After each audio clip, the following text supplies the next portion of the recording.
Salam değerli izleyiciler, 4 yanvar 2026-cı il Almaniyanın paytaxtı Berlində fövqəladə vəziyyət elan edilib. Yerli medianın məlumatına görə buna səbəb şəhərin bir hissəsində baş verən geniş miqyaslı elektrik enerjisi kəsintisi və onun yaratdığı ciddi texniki problemlərdir. Məlumata əsasən yüksək gərginlikli elektrik xəttlərində baş verən nasazlıq və yanğın nəticəsində 10 minlərlə ev və müəssisə işıqsız qalıb. Elektrik problemi ilə yanaşı bəzi ərazilərdə internet və mobil rabitə xidmətlərində də fasilələr yaranıb. Hadisə xüsusilə nəqliyyatın, səhiyyə müəssisələrinin və fövqəladə xidmətlərin işinə təsir göstərib. Berlinin fövqəladə xidmətləri gücləndirilmiş rejimə keçib.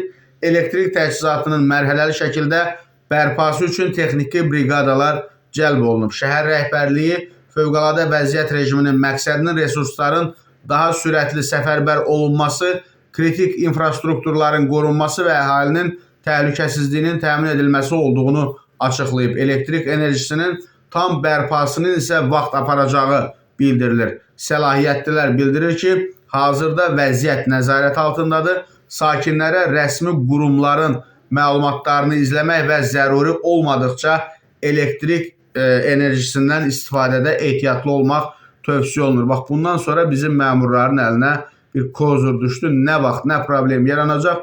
Deyəcəklər ki, Almaniya kimi bir dövlətdə də belə problemlər yarana bilir. Amma onlarda yəni əsrdə, bir əsrdə 2-3 dəfə olur, bizdə amma ayda 10 dəfə.